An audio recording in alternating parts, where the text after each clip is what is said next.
Hello, welcome to our channel Elsa and Jashin. ఈరోజు మనం వీడియోలో ఓల్డ్ స్టైల్ చికెన్ కర్రీ ఏ విధంగా చేస్తారో మనం ఇక్కడ చూద్దామండి. ఇప్పుడైతే చాలా వెరైటీస్ చేస్తున్నారు కదండి. పాతకాలంలో వాళ్ళు ఏ విధంగా చేస్తారో చూద్దాము. మనము ఇక్కడ చర్చిలో చిన్న ఫంక్షన్ జరుగుతుందండి, అందుకనేసి మేము ఒక 50 మెంబర్స్కి భోజనం ఇక్కడ రెడీ చేస్తున్నాము. దానికి సరిపడా 7 kgs చికెన్ తీసుకున్నాము. అలాగే ఆనియన్స్, టమోటా, పచ్చిమిర్చి, మసాలా కోసము అల్లం వెల్లుల్లిపాయ అండి, అలాగే కొబ్బరి, ధనియాలు, లవంగా, పట్ట పేస్ట్ ఇక్కడ పేస్ట్ చేసి పెట్టుకున్నాము ఈ విధంగా. అలాగే ఆనియన్స్ కూడా మిక్సీకి వేసి పెట్టుకోవాలండి. ఇట్లా మిక్సీ వేసి పెట్టుకోవడం ద్వారా మనకి గ్రేవీ లాగా మంచిగా కర్రీ మంచిగా కలిసి వస్తుంది. ఎందుకంటే మనం ఎక్కువ మందికి వడ్డిస్తాం కాబట్టి కర్రీ గ్రేవీ లాగా ఉంటే బాగుంటుందండి. అలాగే మనము ఒక డేక్ష పెట్టుకోవాలి. సరిపడా ఆయిల్ తీసుకున్నామండి.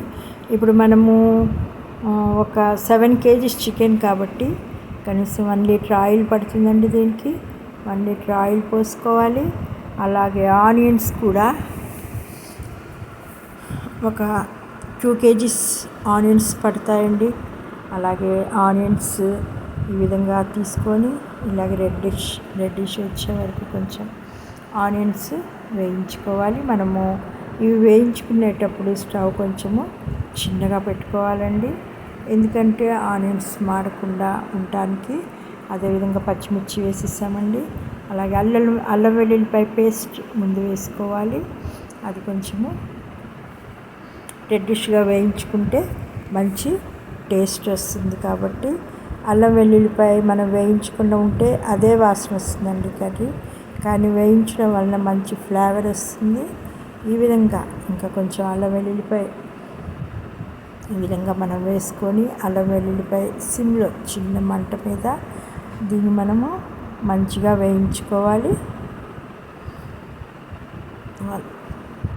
మనము అప్పుడే కొబ్బరి మసాలా వేయకూడదండి. కొబ్బరి మసాలా ముందే వేస్తే ఏమవుతుందంటే అంత తొందరగా మాడిపోతుంది మసాలా.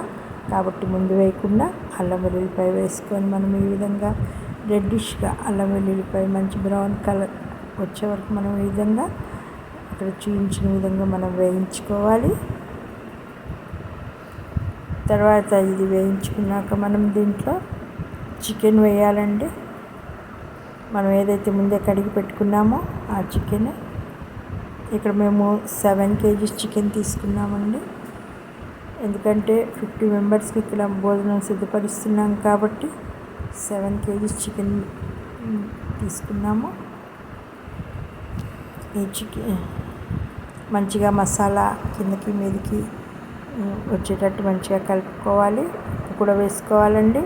మనం గుర్తుపెట్టుకోవాలా, ఉప్పు వేసేటప్పుడు 2 kgsకి 1 పిడికిలు ఉప్పు సరిపోతుందండి. మనం 7 kgs కాబట్టి 3 పిడికిళ్ళు వేసుకోవాలి. ఇంకా కొంచెం ఉప్పు వేసుకుంటే మనకు సరిపోతుంది.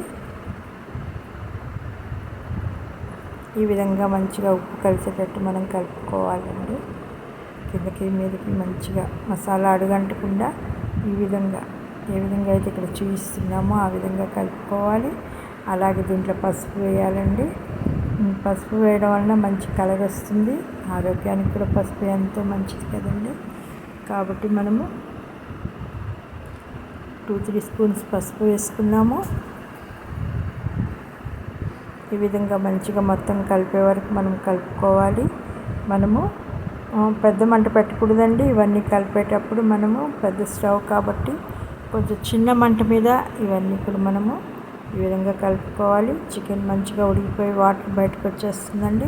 అటువంటి అప్పుడు మనము ఇదిగోండి మనము ఏదైతే మసాలా కొబ్బరి, ధనియాలు, లవంగా, పట్ట పేస్ట్ చేసి పెట్టుకున్నామో ఆ మసాలా దాంట్లో వేసేయాలి.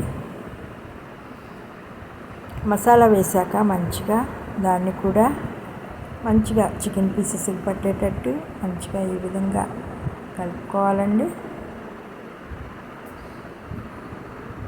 కాబట్టి మనము పెద్ద మంట పెట్టకుండా చికెన్ చిన్న మంట మీద ఇవన్నీ కలుపుకుంటూ ఈ విధంగా చేసుకుంటూ రావాలి. తర్వాత మనము ఇదిగోండి ఈ విధంగా కలుపుకోవాలండి. మేము దీనికి రైస్ కూడా మేము వండామండి, అది కూడా మీకు చూపిస్తాను. రైస్ మేము 12 kgs పెట్టామండి. అదేవిధంగా మనము కారం కలుపుకునేటప్పుడు ఒక 1 kgsకి వచ్చి ఒక చిన్న గంటె సరిపోతుందండి. అది గుండు గంటె చిన్నగా ఉంది కదండి, గుంటలాగా, అది చిన్న సైజు అయితే 1 kgకి ఒకటి సరిపోతుంది. ఈ విధంగా మనము కారం వేసుకొని, ఒకవేళ మనకి ఇంకా సరిపోలేదనుకోండి, మనం కలర్ని చూసి మళ్ళీ మనము యాడ్ చేసుకోవాలండి కారం. మన ఫ్లేవర్ని బట్టి మనం ఎక్కువ తినేటట్టయితే కొంచెం ఎక్కువ వేసుకోవాలి, మనం తక్కువ తినే పని అయితే కొంచెము తక్కువ వేసుకోవాల్సింది. ఫంక్షన్స్ కాబట్టి కొంచెం తక్కువ వేస్తేనే పిల్లలు కూడా మంచిగా తింటారండి చికెన్. ఎందుకంటే మనం దీంట్లో మసాలా కూడా వేసాం కాబట్టి కారం కొంచెం తక్కువగా వేసుకోవాలి. ఇదిగోండి ఈ విధంగా దగ్గరకు వచ్చేసింది, చూసారా, ఉడికిపోతుంది. చికెన్ ఉడికాక మనం టమోటా వేసుకోవాలండి. టమోటా చికెన్ ఉడికాకే వేసుకోవాలి, ముందు కన్నా కూడా తర్వాత వేసుకుంటే మంచిగా ఉడికిపోతుంది. ఇదిగోండి టమోటా కూడా వేసుకున్నాము, మొత్తం కలిపేస్తున్నాము. ఈ విధంగా పైకి కిందకి మంచిగా కలుపుకోవాలి. కలుపుకున్నాక మంట మాత్రం మనం జాగ్రత్తగా చూసుకోవాలండి. కొంచెం చిన్న మంట మీదే ఇది ఉడుకుతూ ఉండాలి. ఎందుకంటే మనం పెద్ద స్టవ్ తీసుకున్నాం కాబట్టి పెద్ద స్టవ్ పెడితే పెద్ద ఫ్లేమ్ వచ్చేస్తే మాడుతుందండి, మాడకుండా చూసుకోవాలి. చికెన్ 3/4 ఉడికిపోయిందండి. అప్పుడు కొంచెం వాటర్ యాడ్ చేసుకోవాలి దాంట్లో. ఎందుకంటే మనం వాటర్ యాడ్ చేయడం వల్ల కొంచెం మనకి గ్రేవీ కావాలి కదండి, అందుకోసం అనేసి ఈ విధంగా మనకి సరిపడా వాటర్ దాంట్లో యాడ్ చేసుకోవాలి. యాడ్ చేసుకొని ఈ విధంగా మనము వండుకోవాలండి. కాబట్టి ఇది ఎంతో ఈజీ ప్రాసెస్గా అనిపిస్తుంది కదండి. మీరు కూడా మీ ఇంట్లో ట్రై చేయండి. అలాగేనండి, ఉడికిపోయింది. ఒక 10 నిమిషాలు మనం పెట్టేసాము ఆ విధంగా. తర్వాత మనం కొత్తిమీర దాంట్లో గార్నిష్ చేయాలండి.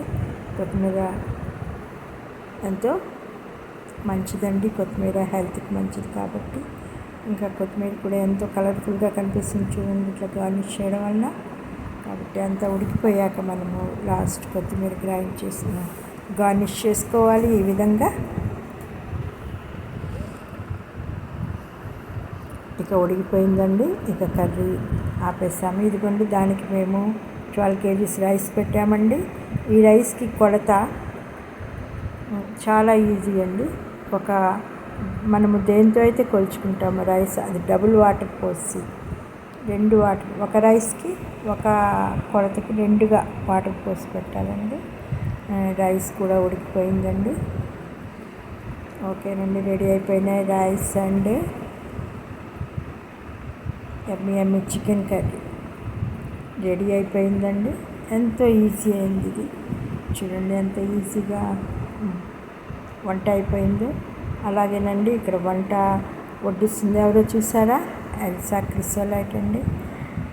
అదిగోండి చికెన్ కర్రీ కూడా తను వడ్డిస్తుంది. ఇక్కడ చూడండి ఏ విధంగా తిప్పుతుందో. ఇంకా తను ఎంతో టేస్ట్గా ఉంది చికెన్ కర్రీ అని చెప్తుందండి. అదిగోండి ఇంకా టేస్టింగ్ టైం వచ్చేస్తుందండి. ఇంకా టేస్ట్ చేస్తుంది ఎవరో చూసారా, ఎల్సా క్రిసోలైట్ టేస్ట్ చేస్తుంది. మళ్ళీ ఇప్పటివరకు వడ్డించింది, ఇప్పుడేమో టేస్ట్ చూస్తుంది. యమ్మీ చికెన్ పీస్ ఎట్లా తింటుందో చూడండి, ఇంకా సూపర్ అని కూడా చెప్తుందండి. చూడండి తను తినే స్టైల్, అది కిందకి పోకుండా అది కారిపోతున్నా కూడా ఏ విధంగా తింటుందో చూడండి చికెన్ పీస్ని. మీకు ఈ వీడియో నచ్చినట్లయితే సబ్స్క్రైబ్ చేయండి, లైక్ చేయండి. ఇదిగోండి ఇక్కడ కూడా చూడండి ఎల్సా క్రిసోలైట్ కజిన్ కూడా సూపర్ అని చెప్తున్నారు.